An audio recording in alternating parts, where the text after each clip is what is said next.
अनंत देवीना लिखती हैं, प्रणाम अनंत श्री। आज के वक्त में लोग ओवर थिंकिंग से ज़्यादा पीड़ित हैं। क्या इसका एक रीज़न ये है कि हमारा ध्यान ही निगेटिवली प्रभावित करने वाली चीज़ों में लगा है? कहा गया कि शिव का ध्यान विष्णु में और विष्णु शिव में ध्यान करते थे। जब भी मस्तिष्क ज़्यादा सक्रिय हो तो हृदय पर ध्यान लगाना मुश्किल होता है। क्या ओवर थिंकिंग को एक सकारात्मक पथ पर मोड़ा जा सकता है?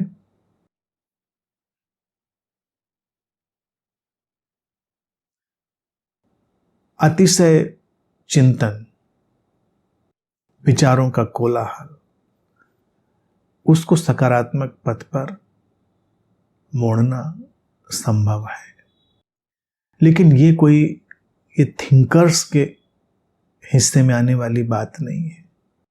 वो निगेटिव थिंकिंग से मुक्त होने की वर्कशॉप करेंगे, पॉजिटिव थिंकिंग को नर्चर करने की वर्कशॉप करेंगे, लेकिन जब तक विचार हमारे रहेंगे, जब तक हम विचारों से आसक्त रहेंगे, हम उससे पीड़ित रहेंगे।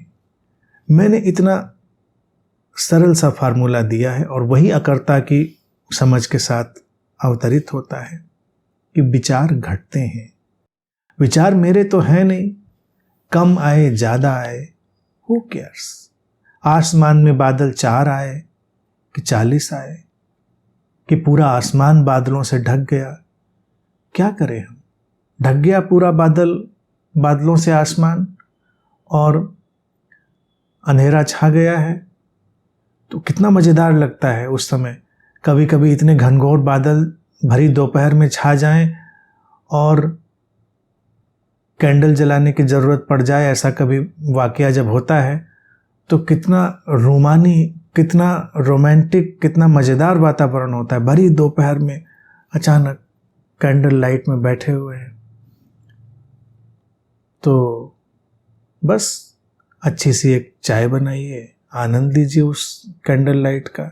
घुप अंधेरे का, आसमान बादलों से भरा है, चाय नहीं तो कुछ और चाहिए, वो बनाइए, वो पीजिए, नहीं तो कुछ और, मतलब एंजॉय करिए उस मोमेंट को। तो ऐसे ही जब हमारे आकाश में, चित्त के आकाश में बादल छा जाएं घनघोर रूप से विचारों के,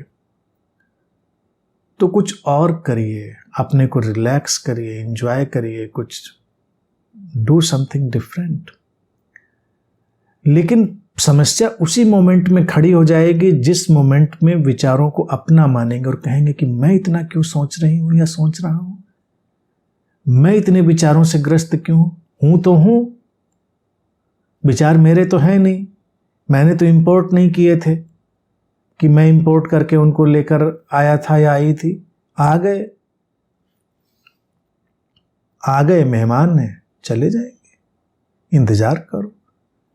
अब जब हम इंतजार नहीं करते हैं तब क्या होता है? तब हम विचारों की पूंछ पकड़ पकड़ कर लटक जाते हैं। विचार जो उड़ते हुए जा रहे थे और उनकी पूंछ बस तैर रही थी, तो जब हम उनकी पूंछ पकड़ कर लटकते हैं तो उससे प्रारंभ होती है विचारणा, थिंकिंग।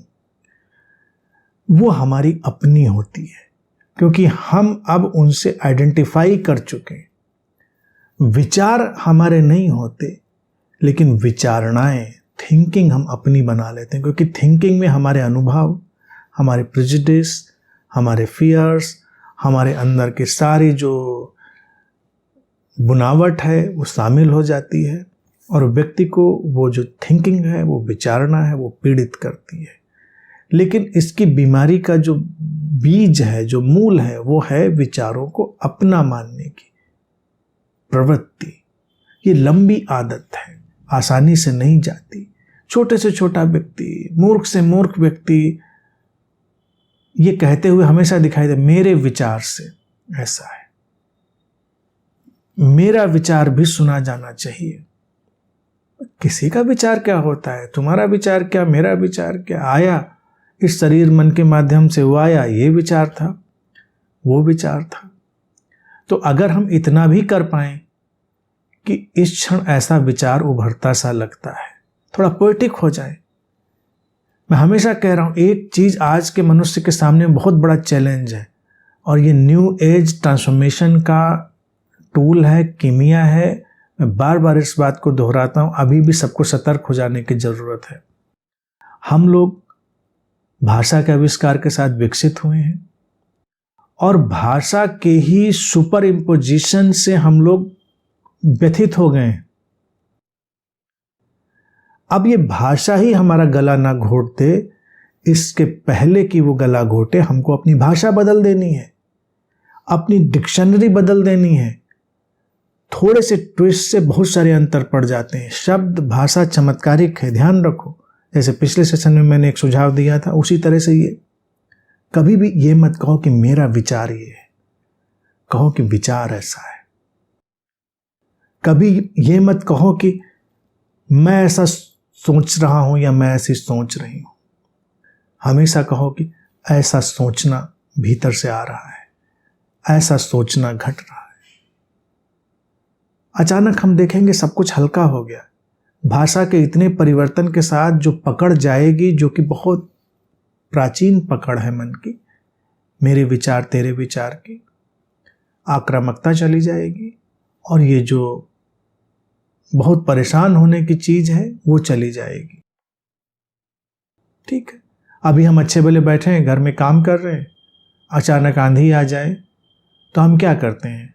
आंधी आ गई, लाइट कट गई, हमारा लैपटॉप ऑन था, हमारा काम चल रहा था, बड़ी ज़रूरी मीटिंग चल रही थी, सब कट गया कनेक्शन, लाइट वाइट गई, सब आंधी आ गई थी।